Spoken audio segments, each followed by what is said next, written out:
to be a diasporic community is to live in relationship and be influenced by, and to some extent, I hope, also influence the more dominant cultures that we are around and part of. And sometimes that's good for the Jews, in part because it clarifies for us, okay, so what makes us us? Like where then are the lines? What are the boundaries? And also because it brings in all kinds of influences. And sometimes those influences are scary and sometimes they're destructive.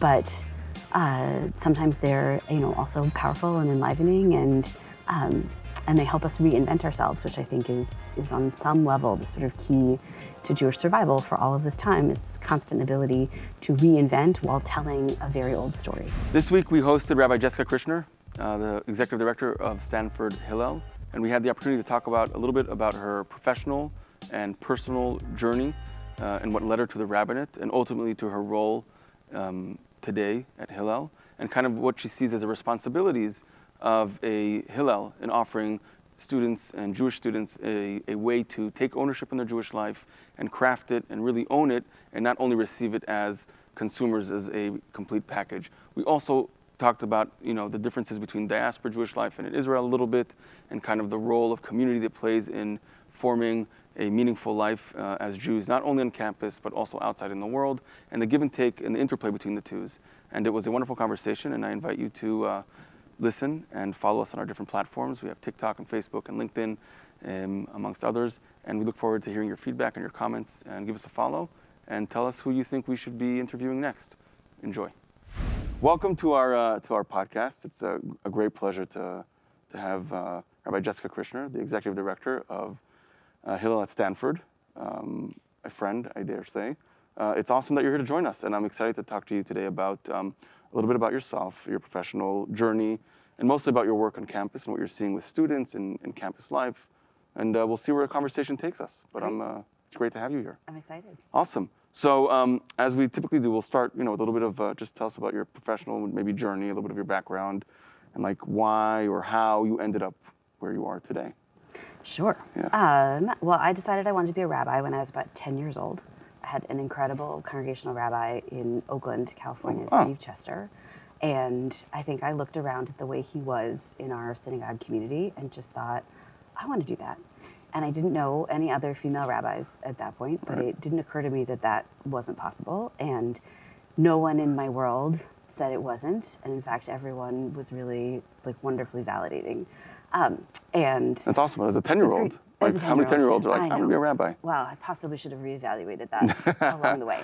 But it's more or less worked out. Yeah. And I think the shift has been finding different kinds of careers in the rabbinate, because I really went straight through college to rabbinical school, to a congregational job, to a Jewish political job, and now to Hillel. And each of those have been different roles, but they've also all really built on each other. And I think in all of those spaces, and even earlier than that, in NIFTY and sort of the Reform Jewish Youth Movement, in Jewish camping, in my synagogue, in all of these spaces, unlike in my public school setting where I was sort of like the loud know-it-all girl, in Jewish spaces, I was a leader. And that was incredibly affirming, and I loved the material that I was learning and the ways that I was able to grow, and the space that I was given to try things on and lead, and that was amazing. So I think that's the root of where I am, and a decent amount of that also happened in college, where Hillel was one of the pillars of what made being at a big university. I did my undergrad at UC Berkeley, which was an incredible place, and it's a really big place. So in order for that to feel navigable as a 18-year-old, I had home bases, and one of those was my Hillel, one of those was actually my sorority, and one was what I studied, which was not Jewish at all, because I went into college thinking, I'm gonna be a rabbi, so I'm not gonna do any of this Jewish studies stuff, because I'll have 5 years of graduate school to do that. I'm gonna do other things at this amazing university, and that is going to help make me a more well-rounded person, a better rabbi, all of that. So I took Hebrew through, but now I look back and I'm like, I missed some really amazing teachers, I missed some great opportunities, but here we are. But because I'm now at Hillel, I think about the college experience all the time. So you grew up here, not far in California. Yeah. College, Berkeley, right? And then you went into graduate school, which was rabbinical school Yep. also. Yeah. In New York or in Cincinnati? Where did No, you? Los Angeles. Los Angeles, okay. Yeah, no, I have family who've been here from Hungary originally since the 1860s Wow. or so. My American Jewish story is not really an Ellis Island story at all. My husband's family story is that. But my family, 3 of my 4 grandparents, their whole families were here before that big wave of immigration in the 1880s. They came from what is now Poland, but was Germany, Lithuania, and Hungary, and it was only the Ukrainians that came later in the 20s and actually down through Canada. Oh, interesting. So the others had been in America for a long time. My grandmother, who would have been over 100, who I just adored, and her mother were both confirmed at Plum Street Temple in Cincinnati, which is sort of like the great bastion of Reform Judaism. Yeah. It was Isaac Mayer Wise's synagogue, and so I grew up as a really proud multi-generational Reform Jew and as a multi-generational California Jew. So my husband and I sometimes now have funny arguments as I brought him back from the East Coast, here to California. The differences between the East Coast and West Coast. Totally. And he sometimes says, are there Jews here? I'm like, of course there are Jews here. There are so many Jews here. This is an incredible Jewish community. And it's one that's deeply familiar to me. And I said, the difference is you don't turn on the tap and have seltzer come out. Yeah, exactly. So I think the ethnic feeling is somewhat different. And some of that has to do with what is the point of immigration. Some of it has to do with fewer people have multi-generational families here in California, and I think there is a certain looseness and openness to improvisation, to trying new things, to dare I say it, innovation. Yeah. Sometimes less of a sense of tradition and fixedness. Yeah. It's usually like a stronger emphasis on kavanah and a little bit less on keva. Yeah. Maybe. Wait, let's unpack that a little bit more because some of our listeners might know. So kavanah is intention. Yep. And kavanah is like, and so kavanah is intention, and keva is sort of like the fixed and appropriate ways to do things. Okay. So you could take the example of prayer. It's like the time of prayer is the keva, and what you say that's written in the Siddur and the prayer book, that's the keva, that's the fixedness. Right. But who am I in this moment? What am I bringing to it? What am I adding? Where is my mind? How's my body? Like all of those pieces, that's the kavanah. Right. And I think California's a little more kavanah, a little less keva, which I learned when I was a congregational rabbi in DC. Okay. And all of these things that I thought like, oh yeah, this is just like standard Jewish stuff. I realized, oh, this is standard California stuff. But it was great. That's awesome. So multi-generational family here in California, and it sounds like it really influenced a lot of who you are. Totally. Jewishly, and understanding that. And you said that when you went to DC, maybe that was the first time that you kind of seen those differences. Well, the first I think was Jerusalem. Jerusalem. So Okay. I did my junior year abroad. Okay. In Jerusalem at Hebrew University.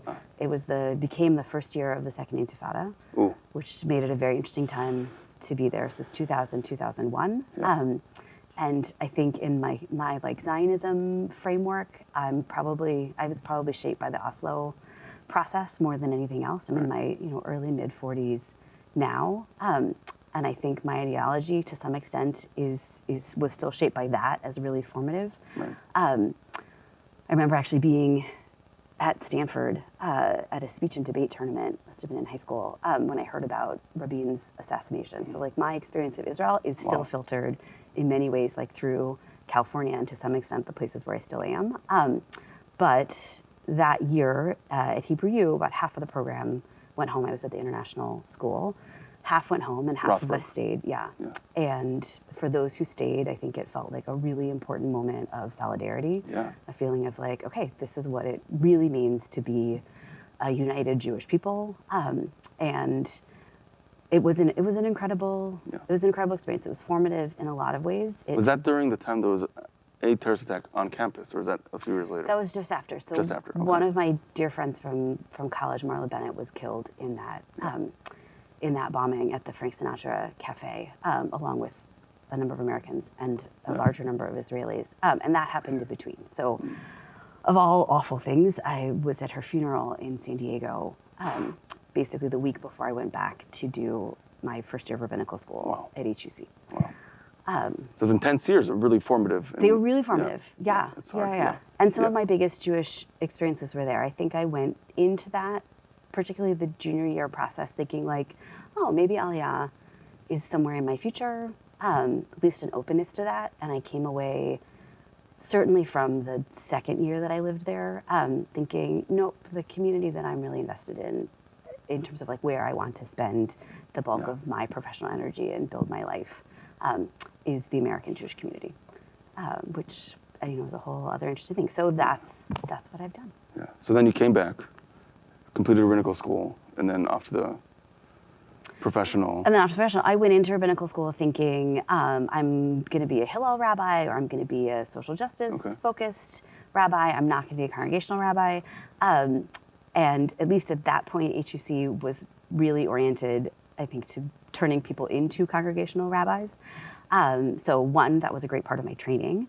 But also I had some experiences with a couple of faculty who expressed skepticism that I would be a good rabbi. And I think I doubt this was intentional on their part, but it actually was very helpful because I think I then dug in. I was like, screw you. Yeah, I'm going You to don't prove think you I'm wrong. good at this? I'm going to be great at this. Best rabbis.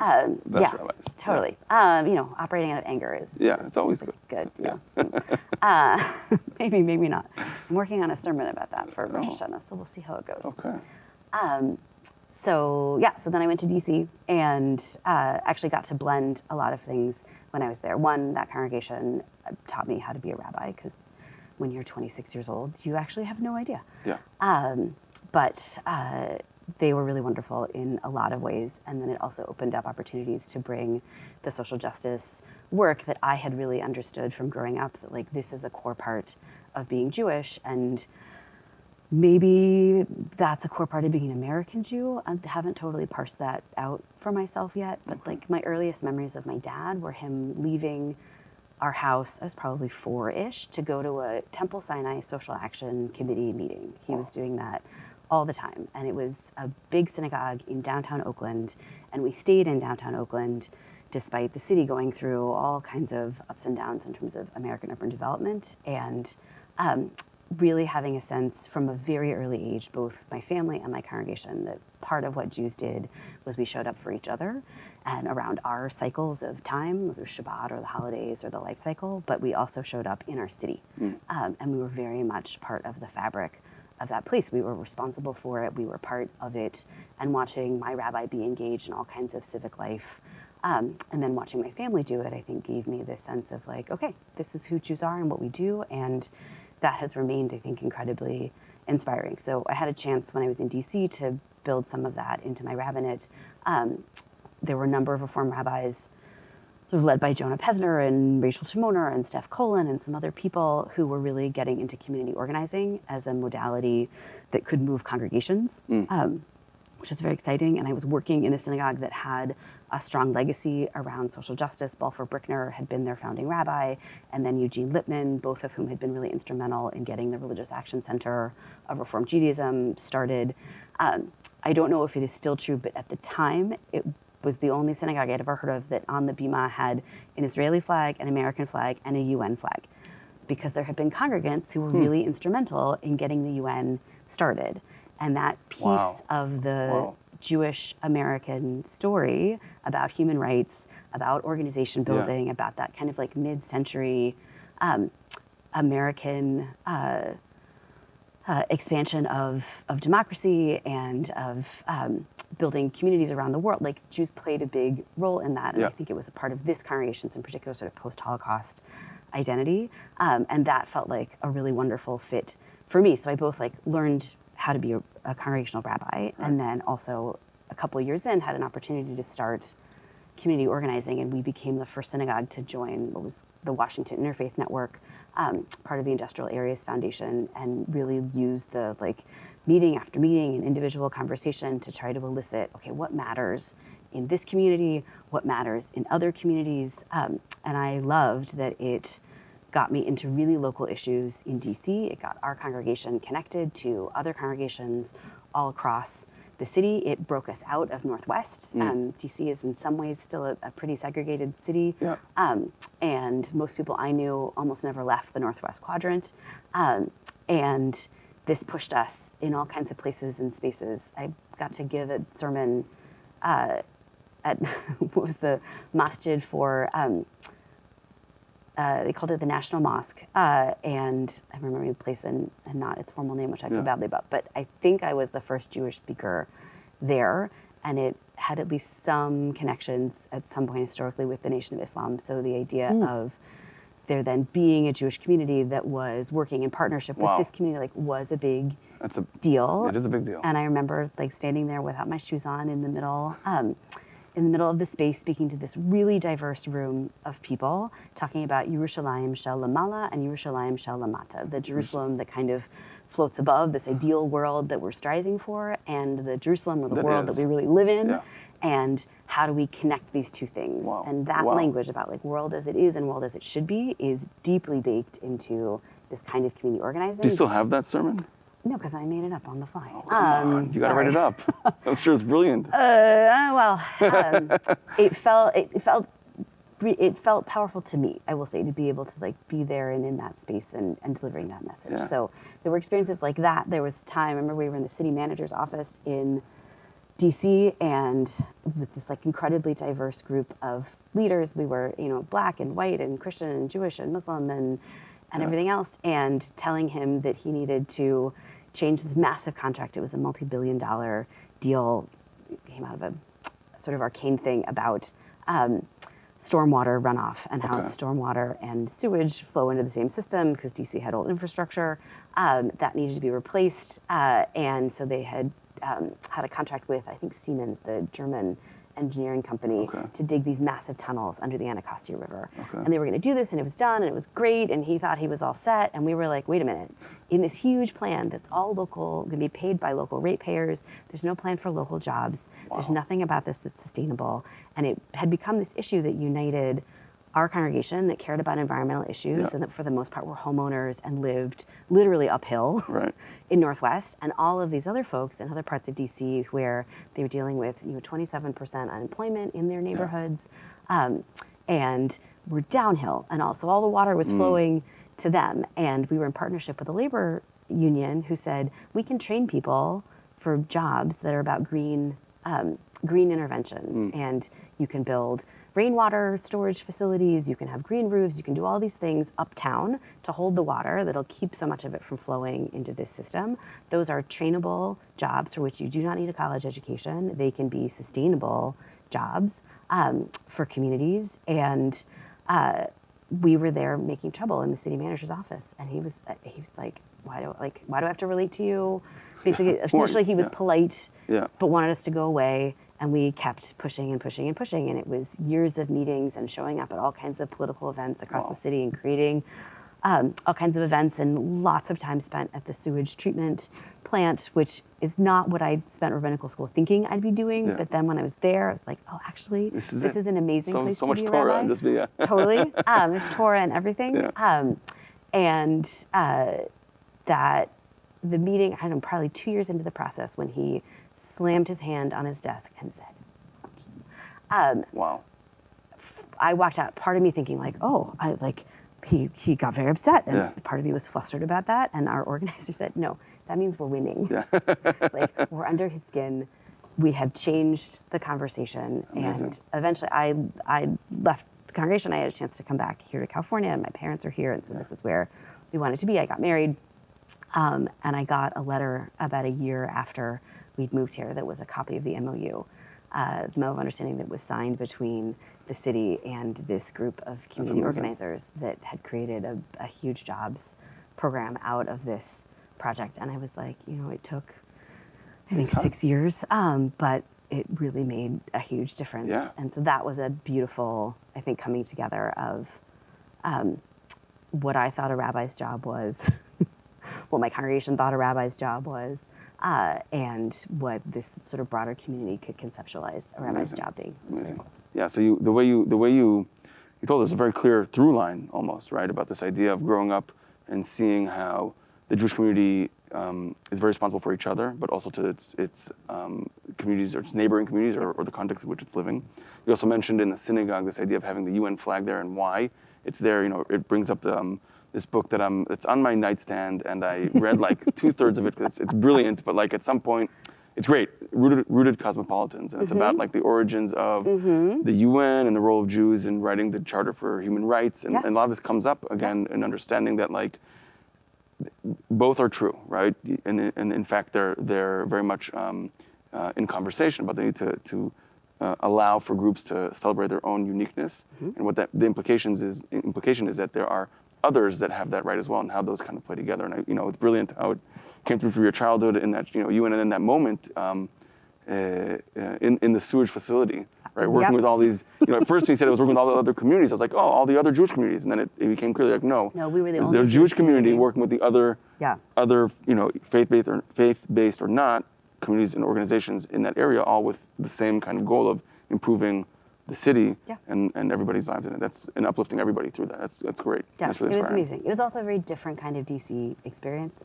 When my husband and I started dating, he had worked on the Hill, and then he was at a law firm, and he had in some ways, very typical version of a DC life. And so he was in the swamp, but you were in the swamp. Neither of them are swamps. I love DC. It was an amazing place to be a young adult. I thought we were staying a long time, and it was really sort of only having kids and being like, oh, it would be good to do this around family that brought us back to California. But I think DC is an incredible place, and it's an incredible place to be Jewish. Right. I had a choice to make, actually, when I got out of rabbinical school, to go work in Toronto at Holy Blossom, which is an amazing, amazing synagogue. Or at Temple Sinai in DC, and the senior rabbi at Holy Blossom, I was agonizing about this, and he knew that, and he said, look, you have to decide, where do you want to invest this next piece of your energy? In Canada, it is wonderful. This is an amazing Jewish community, and you will, to some extent, always be a bit of an outsider here. There's something great about being an outsider. And I think he meant, not necessarily as a Canadian Jew, but he meant actually as an American working in Canada. And it created this moment of clarity for me. I was like, no, I want to be in DC. I want to be doing the American Jewish thing. Like, the intersection of that feels most important and exciting and compelling to me. So DC was great in that way, but my husband's life in DC was much more like what I see my students doing now. They graduate Stanford. Many of them go to DC. They're interested in public service. And it's wonderful. What I loved about my life, though, is that I got to know the district. Like, the people who really live there, multi-generational families, day in, day out. And my life was the opposite of everyone else's. So I lived sort of downtown, and our synagogue was up at the upper edge of the district. So my commute was the reverse.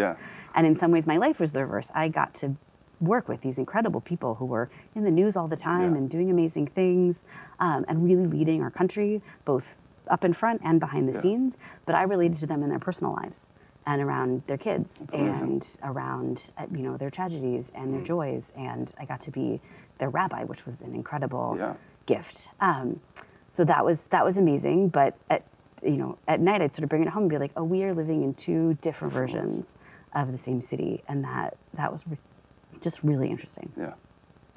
So then you finished there in DC, and you moved out here. Yeah, we moved here, and we were living in San Francisco. And I had about 6 months of not knowing exactly what I was going to be doing, because the job that got us back was my husband's job, for which I'm really appreciative. And at some point I was like, I'm on a sabbatical.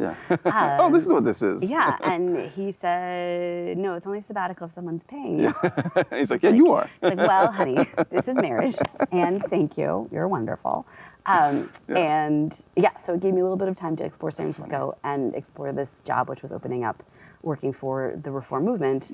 The Religious Action Center, which is based in Washington, D.C., has been the sort of political and advocacy arm of the Reform Movement for decades, and is an amazing place that I have admired really kind of my whole life. And I hung around in D.C. all the time. I tried to sort of like be in its orbit, and I loved that. And it was great and ironic that it took moving to California to start working there, but they had begun to change the strategy and do state-level organizing work, that as things had gotten more gummed up in Washington and it's harder to move legislation through Congress, while those relationships remained really important, there was a sense of, if we want to make change, we have to start doing that at the state level.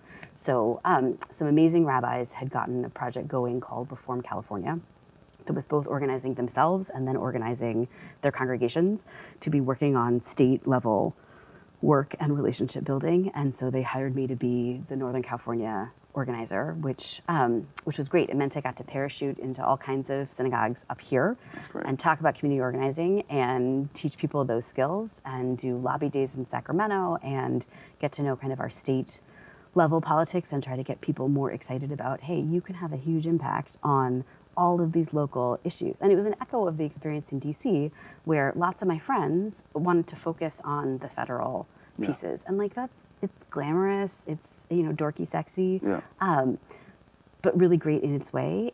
And you can make big change that way, but the day-to-day impact on people's lives is happening so much more at the state and local level. So, and waking people up to that fact, I think, is actually an important piece of what should be going on. So it was great to be able to do that for about 4-ish years, and then was 6 months pregnant with my second kid. So we were going to have 2 kids under 2, and got a call about this job at Hillel at Stanford, and I said no.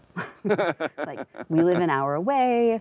I went to Berkeley, so so did my parents. So Stanford's just kind of a no-go. And also I'm super pregnant, so you're not going to want to hire me either. And they said, well, like, we think this is a great opportunity. This could be a good fit. I didn't know at the time, but I learned later. Lots of other people had turned them down, which is fine. I'm glad they did.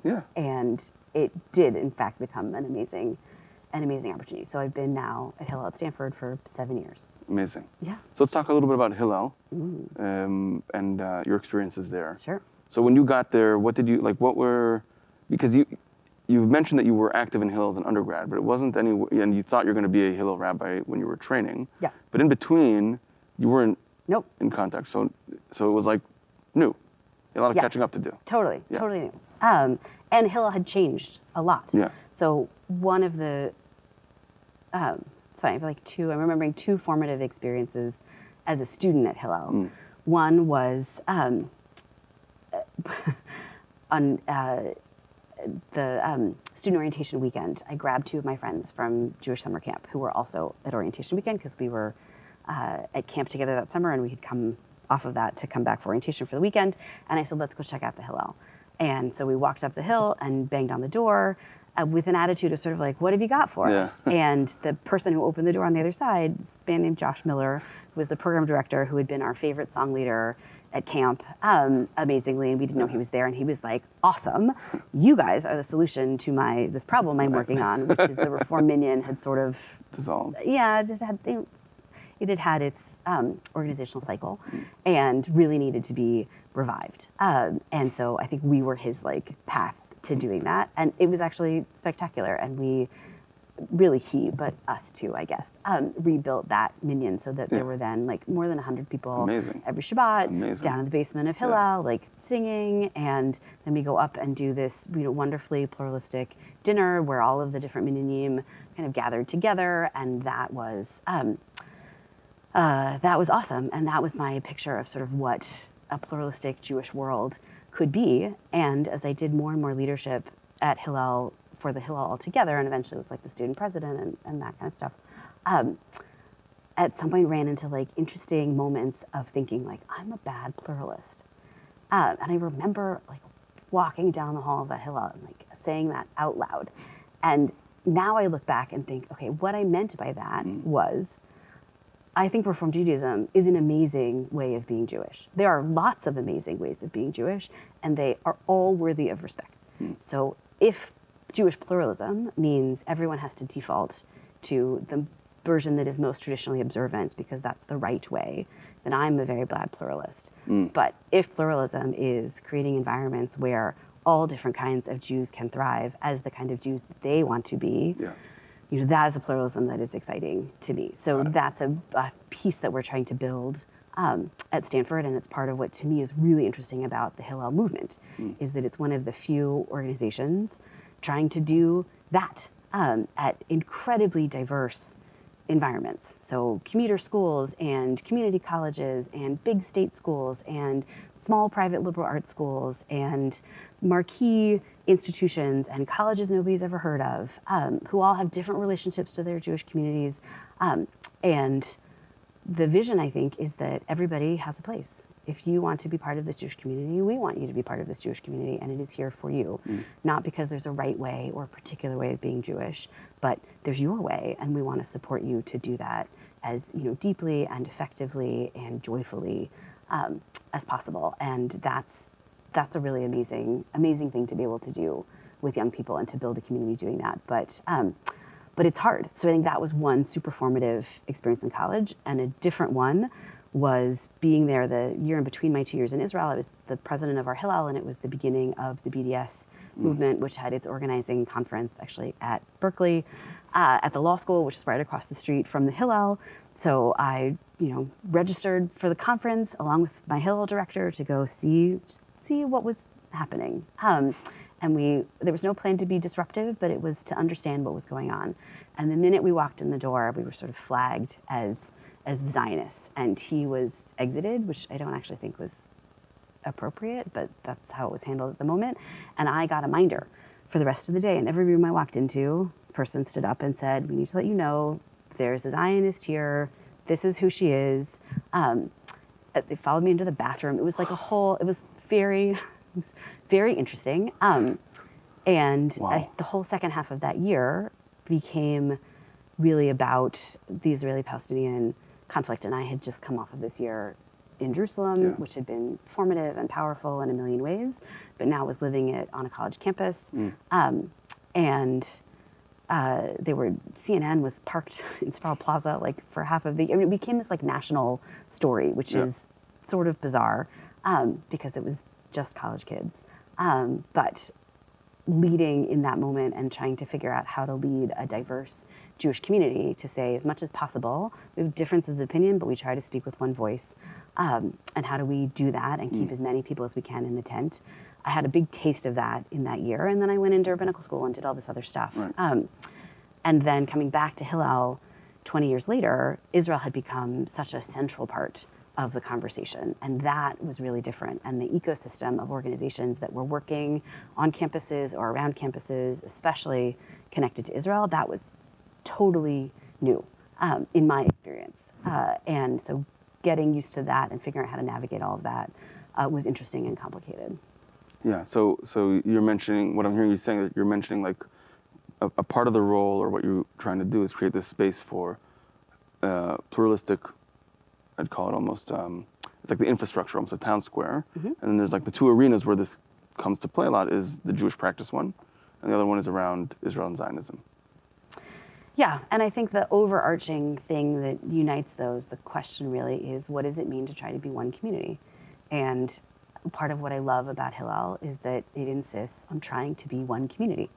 And I'm doing that at Stanford, which is a fully residential university experience, so everyone lives on campus. Right. That keeps us contained in a certain way. And I think a lot about how unique that space is, that many of my students are going to they'll go to New York or DC or Boston or San Francisco, and then they can pick their micro community. Right. And you can pick exactly your niche version of Jewish life. And to some extent, I think my job is making sure they do pick something Jewish, that as they're conceiving of who I want to be as an adult, Judaism is a dynamic part of that in a way that is meaningful to them. And hopefully they will then make meaningful contributions back to the Jewish people and to the world.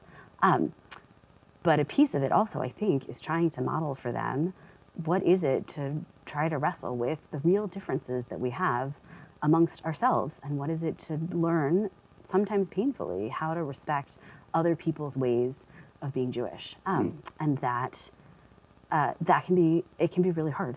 And it's, I think, hard sometimes for college students because they're coming out of environments that have been the only one they know, for the most part. And so whatever the rules of the road were in that space are what they expect. And we come, and we're the only building on campus that waves the Jewish flag, so to speak, and says this is Jewish space. But if it's Jewish space that feels slightly different than your home Jewish space, on the one hand, our mission is to be radically welcoming, but that can be felt as unwelcoming if home doesn't look exactly the way you expect home to look. And also, and the flip is true too, so I think that's sometimes the challenge for our most observant students. For our less ritually observant students, sometimes the challenge is relating to those students and realizing oh, I'm gonna have to make compromises and changes and take other people's sensibilities into account, and that can be really hard too. And I watch some students do that really gracefully, and some students do that, not do that. In ways that that can also be painful on both sides. Yeah. So you're allowing students to try out, also holding, sustaining their own Jewish identity and choosing into it.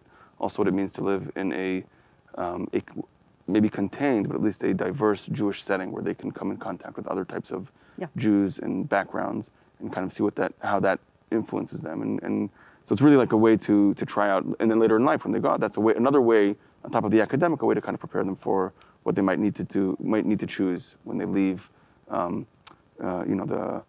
the very supportive structures that they've had so far in their lives, right? So now this is like the real world, like, and slowly, like the more responsibility that they have in college, right? Then the argument would go, then later they'd be equipped to make those decisions. That's hope. That's the hope. And one of the shifts with COVID, which I am glad to see, I think we're now starting to come out of, is I think part of what Hillel tries to do is equip students to be building those communities for themselves, as opposed to leaning on staff to be creating it for them. So from consumers to creators. Ideally, which is hard. And they're being asked to do that in a lot of ways in college. So sometimes it's nice to come into a space and just be like, oh, I'm taken care of. I don't have to worry about it. I don't have to fight about it. I don't have to cook the meal. I don't have to set the table. I don't have to think about welcoming. I get the appeal of that. It's very comfortable. But for the most part, it's not what we're doing. Or it is what we're doing for our newest students, people who are just finding their way in, whether that's freshmen or people who are on their own journey towards Judaism or towards a deeper engagement with their Jewish identity. You know, for them, I think we do want this sense of really radical welcome. But once you are more engaged, what I actually want from students is engagement, is like the doing. It's Jewish, it's doing.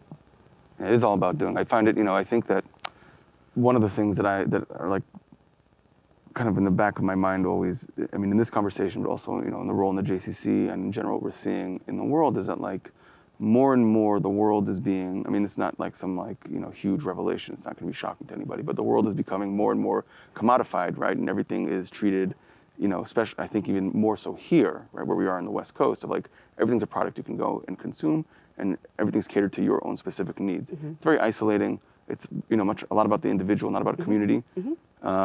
And then so it is comfortable, and it's what we're used to, right? Everything is that. So Dafka, really putting the responsibility on the student is a huge gift. It's not easy, but it's a huge thing that they need to understand that there are ways and places where they can continue to get that to the rest of their lives. Right. But their level of ownership and ability to change it and make it suit their own needs is going to diminish with that, right? And it becomes very much, what's the word I'm looking for?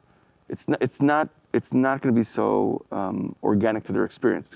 It's always going to be external if you're going to come and consume it and someone else is going to provide it to you. Right.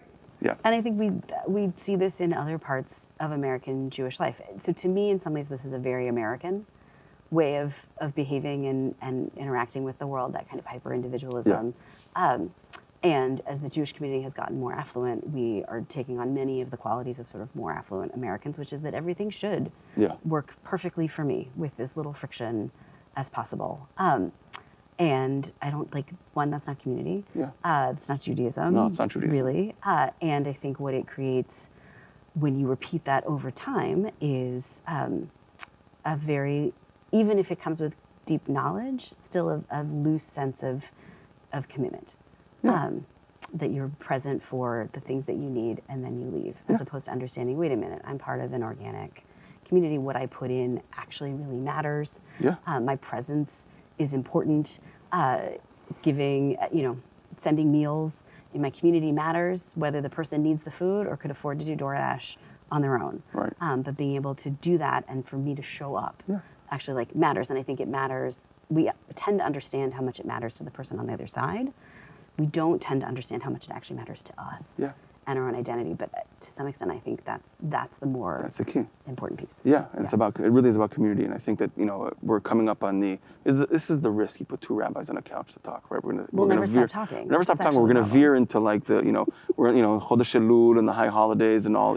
It is coming. But it's coming. But this I find it incredibly very resonant to me in the high holidays. I think I'm pretty sure it was Rabbi Sharon Brous. I read this piece that she wrote years ago at this point about why when we do in Yom Kippur, when we the confessions, it's in plural, right? This idea of being together, even in that moment. It's not just about the singular. And I think that's, it was a beautiful piece to focus in that context. But I think zooming out, certainly in Judaism and Jewish life, it's about the community, about the other, and how we kind of, the interplay between people.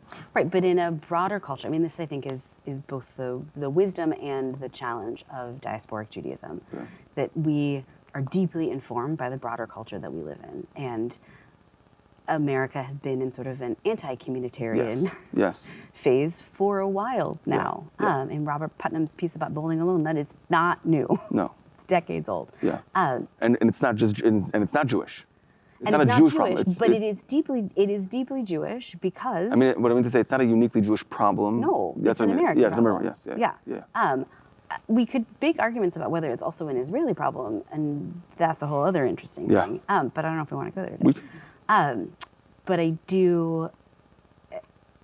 diaspora communities are deeply, deeply influenced by the dominant cultures that we are part of. And I think it's easier to see that through like the lens of nostalgia and think about food and how have we borrowed food and adapted food and how can you tell what's like the Jewish boreka versus the non-Jewish boreka? Well, is there meat in it or not? Or did they use olive oil and sort of like, sort of those pieces.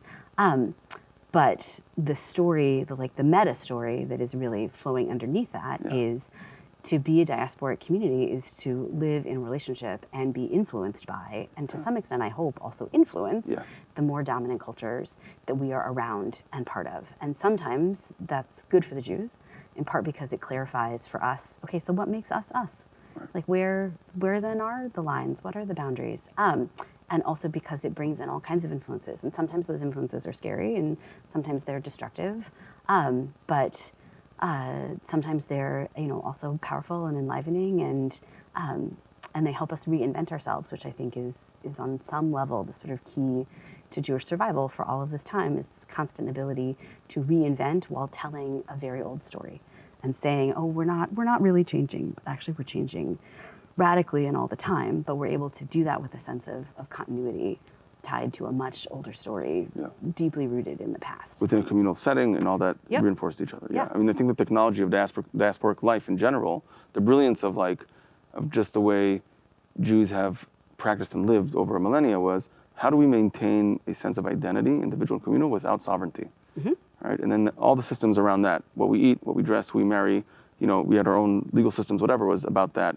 And then to your point about Israel, it's like now that we do have a sovereignty, how does that influence how we do things here, do things there, the relationship between the two? I mean, there's a lot, go on and on. But there's so much. There's so much. But the point about communal life and the role that folks need to take in ownership in that is something that's incredibly powerful. And I love the fact that that's very clear to you as the executive director of Hillel.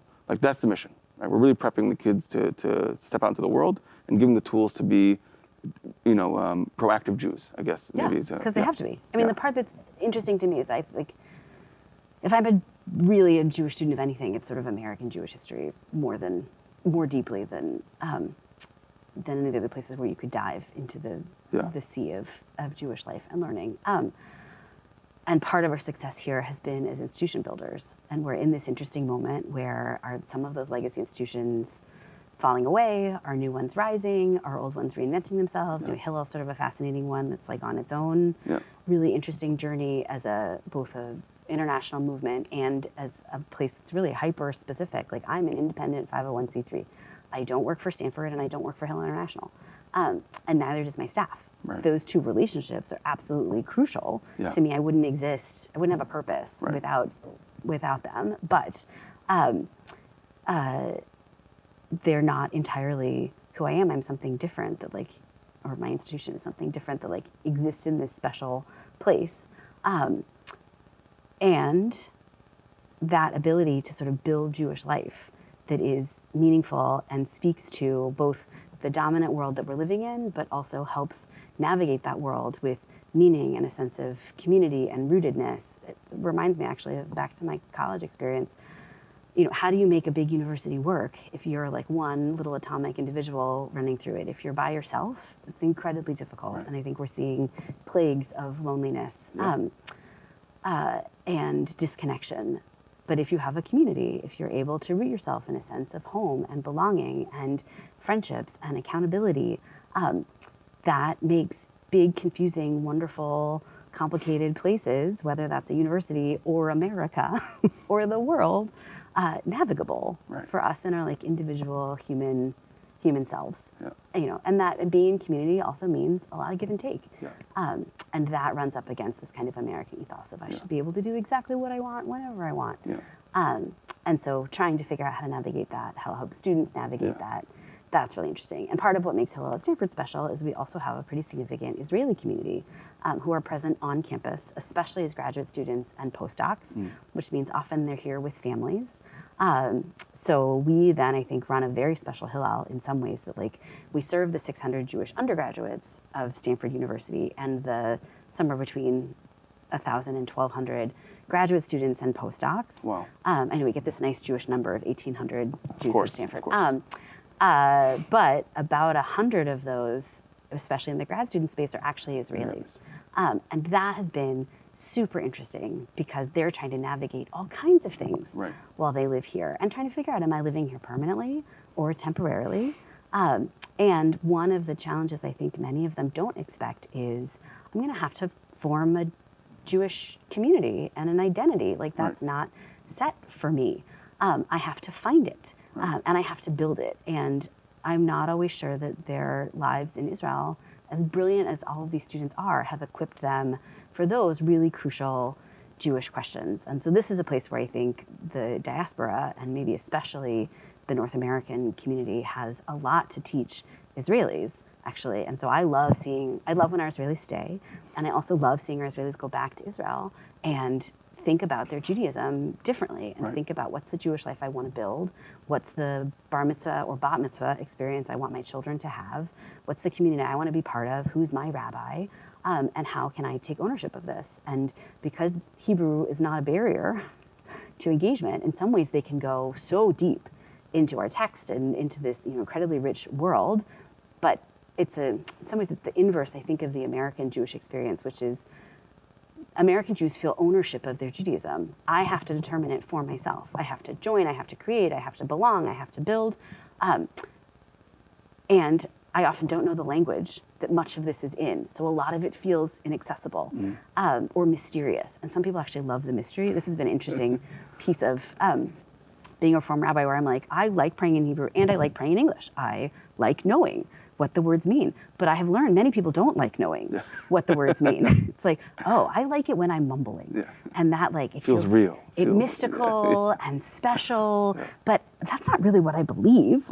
Like that, and I'm like, well, it is what I believe, which is okay. And it can be a beautiful metaphor. You don't have to take it literally for it to be absolutely true and compelling and meaningful for you. But the distancing that lack of engagement with Hebrew provides is in some ways interesting. It opens up possibilities. So I think American Jews have deep ownership of their Judaism, but not always a lot of depth of knowledge. That's where Hebrew is the barrier. Israelis potentially have great either depth of knowledge or quick access to deep knowledge if they want to, but many of them feel very little sense of ownership. Yeah, it's outsourced. The state takes care of it for you. Right, but they don't like the way the state takes care of it. They don't. So, but it's like, oh, that problem over there, as opposed to like, oh no, it's a problem here, and I have a stake in it, and I have to do something about it. I mean, this I think is part of what I learned living in Israel about why I wanted to be an American Jew. It wasn't just that I walked on the streets of Jerusalem and in a year, 2 years, I guess, where I wore a kippah full time. I was trying to figure out, how do I want to publicly be Jewish? If I'm going to be a rabbi, how do I show that publicly? I'm a woman, so some of the traditional garb is not open to me in the same way, but I'm an egalitarian Jew, so I can take that on. So I tried it for a couple of years. Ultimately, it didn't feel like the authentic expression for me. So I stopped. I wear it occasionally, but not regularly. You mean a kippah? A kippah, yeah. But the second year I lived in Jerusalem, I wore it all the time, and I had rocks thrown at me. Which the first time it happened, I was like, I didn't know what was happening until I sort of turned around and I saw two teenagers, white shirts and black pants, and I'm guessing velvet kippot, sort of scurrying the other way, laughing. And I was like, oh, they just throw rocks.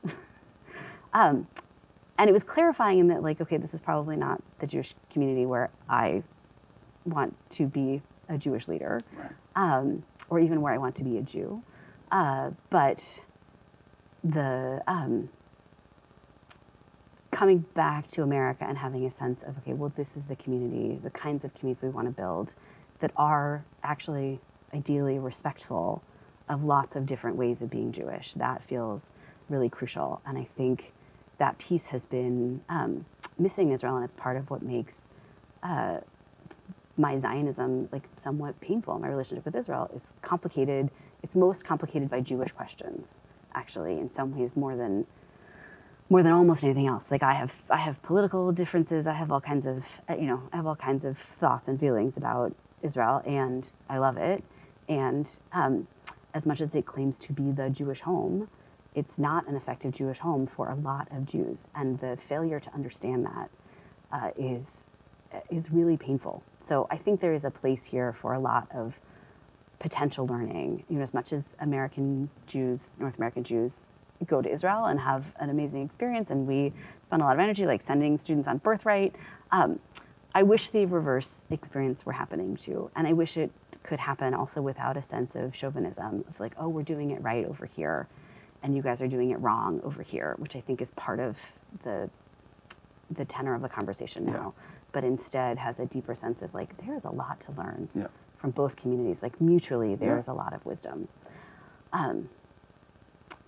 Yeah, but so you're seeing that happen or potentially happening on campus with Israelis and Americans. Yeah, it's amazing. Yeah, it's awesome. Yeah, it's very cool. It's a little disorienting, I think, at first, for lots of them. But I have an amazing colleague who comes from this community, who was basically organizing them on her own because she recognized a need for herself, and she's sort of a natural community organizer. So she started to do it for others, and then someone connected with Hillel. She was like, "Wait, there's an organization that does this?" And we were like, "Yeah, this is what we do." That's awesome. So if you're doing it, we want to give you some money. We want to give you an office. We'll put you on payroll. And she went from part-time to now a full-time staff person doing amazing work with this community. And I think some of these people will go on to be, members and leaders in Jewish communities here.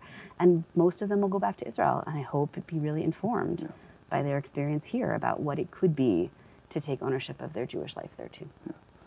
So this has been fascinating, and I'm like, should we raise? I mean, there's like a few things. I'm like, should we bring it up? Like one, in the pluralism kind of equation of things, Hillel isn't the only Jewish organization on campus. Not in Stanford, not in other places. There's that kind of like, there's that, and then there's of course like the Israel conversation that I know a lot of folks from the outside have lots of angst around. Yeah. And sometimes in my mind, like substitute. Like Israel engagement with like Jewish life in a way. Well, I think American Jews have done that to our detriment, honestly. And I'd say this as a Zionist, as someone who loves Israel. I'm there now at least once a year and usually several times a year with students, not with students. But I think it is to our detriment that Israel has become the core facet of many people's Jewish identity. It's not a religion, it's a state. It's a country. Yeah. And I'm a patriotic American. I love America, and it's not my religion either. Yeah. It's a core piece of my identity, but so is being Jewish. Right. And I hold those two things in tension, and I think they make each other better. Yeah. And I worry a lot, actually, about the parts of our community whose identity as Jews is actually about Israel. As opposed to being about all of the other things that make Jewish civilization, of which the existence of the State of Israel is an incredible miracle, but it's only been 75 years. And in the long stretch of Jewish history, we've spent much more time without sovereignty than with sovereignty. There's a lot to learn from that, and I don't want to throw out all of that wisdom and knowledge and understanding about how to be a Jew in the world. Yeah. Because now there is also another way, politically, of being a Jew in the world. Yeah, and I think that like what people sometimes forget, and I think this is, I mean, it's playing out now also in Israel with everything that's going on, but in general, I think the two are interconnected, like deeply, and it's not surprising, not deeply connected, right? Like we spent a millennia without a sovereignty, though still having a deep relationship with the idea of one, and it led to one ultimately. And now that we have one, some people are like, we don't need the other one. No, right? it's so wrong. That's it. It's fulfilled. It's fulfilled its purpose in the world, and now we have a state we can substitute. And I think that's true. It's also, you see it in Israel and you see it in others, and I think there's also another strain of that, which is like, yeah, 2,000 years we've been praying for a version of this. We're not there yet, right. And there's more that we need to do so that that state realizes, the prophecies of old. And I think that both of them, in a way, kind of are incomplete versions of the total, the whole story. I think that both of them are necessary for sure. I think that conversation between a diasporic version of life and a sovereign one is incredibly important. I think it also relates to this idea of keva and kavanah, right? Intention and the permanence, the structures that are needed. Yep. I often I play with this idea of like, what would it look like? What would Judaism and Jewish life and the Jewish people would look like if I'm simplifying, but like if Israelis had the level of ownership and creativity that diaspora Jews have over their Jewish life, and Jews living outside of Israel had the level of access to the source code of it when it comes to language, right? Like what would we all look like if we can have that kind of that level of conversation? It'd be incredible. But the piece of it that is, I think, really necessary and erratic, I don't want to say missing, but not as strong as it should be, is also deep respect for different ways of being Jewish. Yes. And this is where actually I think the move to basically a bipolar Jewish world, where there's a big community in North America and there's a big community in Israel and not big communities anymore in most other places, I think is maybe not so great for the Jews, or at least not so great for Judaism, the Jewish civilization. And it's seen through a lens of a competition, I think, right? Well, one, I think it sets that up, but also it takes away what used to be, I think, a really core community value, which is that I have to respect that you're going to do it a different way than I'm going to do it. Yeah. And that's okay. And this even exists within the halachic framework where people, they have their local rabbi and their local minhag or way of doing things, and they recognize that someone else in a different location is going to do it differently. Yeah. It's not bad.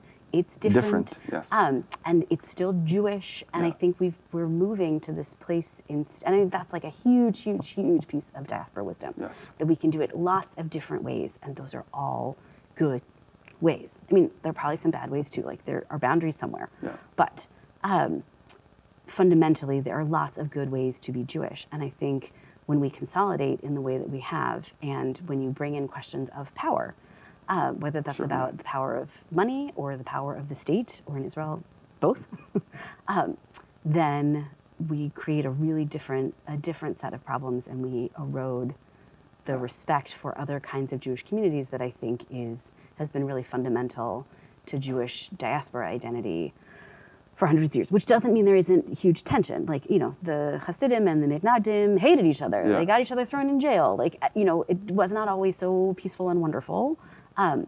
But there was a sense of, you can be Jewish your way and I can be Jewish my way, and we're all still Jews and connected to and responsible for each other, even as we're pissed off and arguing and whatever else. And so like that's how Hillel, like that container of Hillel, almost, it's not forcing because it's voluntary, but at least no, we're going to coexist in this space, and we're going to figure it out, because that there's a value to that. Yeah. Within itself, and we need to celebrate that and highlight that in our Jewish life. Right, but everyone wants, we're all still products of our bigger environment, sure. So everyone wants to use the power that they have to carve out a little bit more for themselves. I don't want to have to adapt. I don't want to have to adjust. I want it to be my way. Yeah. And I'm going to use the levers at my disposal to try to make it that. And that's to some extent where the friction comes in and can be hard, but I think that's important learning. And to me, the better end game is a community of communities where we have lots of places of overlap and a decent amount of mutual respect without trying to coerce each other. You have to be Jewish my way. Right. I think when the coercion piece comes in, for some people that'll be compelling. Great, there's a clear set of rules. I love that. I'm going to do that. For other people, it's like, I don't need this, and they walk away. And I don't know. I think every Jewish soul who doesn't want to connect with the community is a profound loss. And I think it's a loss for the person, because there's so much richness within Jewish life and wisdom and identity, but it's also a deep loss Yeah. for the community. So I think about that a lot in terms of Hillel's mission. I mean, we happen to be a university environment where the vast majority of our students are not traditionally observant in any way. We have a very small, beautiful, traditionally observant community, and they are tight, and their Shabbat is joyful, and like that is wonderful, but they're really small. And it's really important to me that our Hillel be a place that sustains, we call it the Stanford Minyan, but that Minyan, so that there is a place for Jews to identify in that way. And that's not where we put most of our resources, because that's not where most of our students are. Right. Most of our students are in a very different place, and many of them actually, I think, like, need to be invited in and informed, and they can choose to take the invitation or not take the invitation, but that this exists for them, and there's real richness in it for them. And I think that's exciting, but it's not with an agenda that there's a right way to be Jewish, that once you come in, I'm getting you on a path, and then you're going to do it this way, and there's a better way to be Jewish. They're deeper. We're not moving you like horizontally. We just want you to have like a deeper kind of like connection to where you are. Yes, and you get to decide what that means, Yes. which is, I think, really different. And I think powerful and exciting, but I say that as what Yehuda Kritzer would call a Judeo-optimist. Like, I tend to think we're moving in good directions, even when the news is bad. Yeah. And also, for the most part, like, I have a lot of faith in people and communities to try to ultimately do the right thing. I think this is a little bit of a hot take. I think we have an amazing opportunity right now, actually, to be opening the doors of Jewish community and Jewish life to a much broader swath of people who might be interested in joining the Jewish community, but are not yet. Not yet. And this. Why do you think that's the case? Because. Of course, you leave a hot take for the last minutes of the minute. Yeah, that's the best part. It's the parking lot conversation. Exactly, It's always the best. Why do we think that? Because we are in a deeply unchurched moment in American life, which is weird for Americans, that we're in this kind of, like, I hope nadir, like, really a low point of community engagement. So as I see it, there's sort of the only place to go is up. Yeah. People are going to be looking for communities. They are looking for communities. They're looking for communities that are different from the ones they came from. To a significant extent, at least in the college students that I encounter, so talking young adults, they're looking for communities that are accepting, that are queer-friendly, and that are authentic. And I think Judaism can be all of those things and can help people live deeply meaningful and rich lives, figure out how to make sense of this sort of chaotic existence that we all have, and anchor themselves. And Judaism, because we're a multi-millennial tradition, comes with a huge sense of authenticity, which I think people respond to and are looking for. But at least the more liberal sides of Judaism also come in with a great openness to you as an individual can shape a lot of what is happening here. And that's very exciting. So, and I think there are big components, particularly of sort of public Christianity, that have become politically problematic in the United States. And while they turn on some people, they turn off a lot of other people. And I think Judaism actually has an opportunity, if we wanted to take it, to think differently about how do we seek and accept converts, how do we bring people into the Jewish family. And there is, I think, potential for exciting growth, which would come with growing pains, but could be really exciting. That's fascinating. I wish I had. I wonder if that's like your experience, like in Stanford, that you're seeing something, and that's maybe a reflection of your success and the Hillel that you're leading. Is that like something that can be like checked across other campuses? I do want to check it across other campuses. I've talked anecdotally to other Hillel directors and other campus rabbis. And, college is a time for identity exploration in a million ways. And I think a piece of what Hillel exists for is to help reinforce Jewish identities, so students who come to college with a strong identity, I want there to be a great Hillel there so that they can continue to go deeper into the Jewish life that is meaningful for them. Amazing. But we have all these other students who are coming who have relatively thin Jewish identities. I want Hillel to be there as a beacon that like they also can come in. And then I think there's this third group who are interested in meaning and authenticity, who want some structure, right, and who deeply want community. And I think Judaism could offer that. And I think we at least are seeing slightly larger numbers of students seeking conversion. And I've tried to talk anecdotally with some other Hillel directors to see if they are seeing that too. And it seems like at least a few. So you're going to lead conversion classes now on campus? I have zero plans. Zero plans. Zero plans. I feel like I am spotting an interesting trend opportunity. Okay. I don't know what to do with it yet, and trying to figure out what is a path that could both scale, like work for individuals and scale.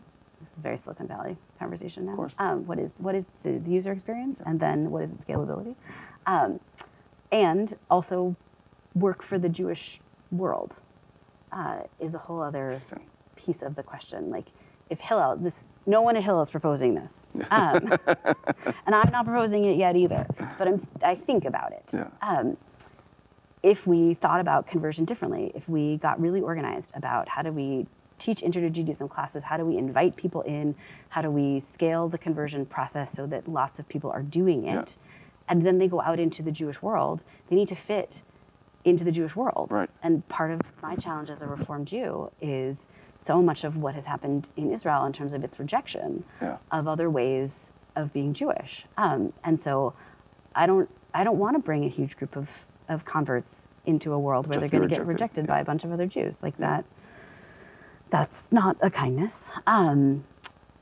It's only been in the last few years that I learned that for many people, reform is a bad word, which is really startling. Yeah.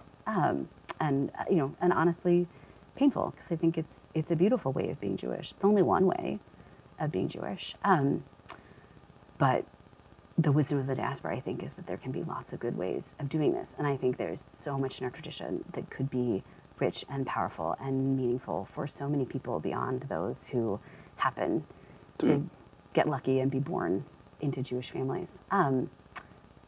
That there is a lot we could do if we got organized, and if we the Jewish people got out of our own way. Yeah. So in that Judeo-optimistic. I am a Judeo-optimist. Note, yeah.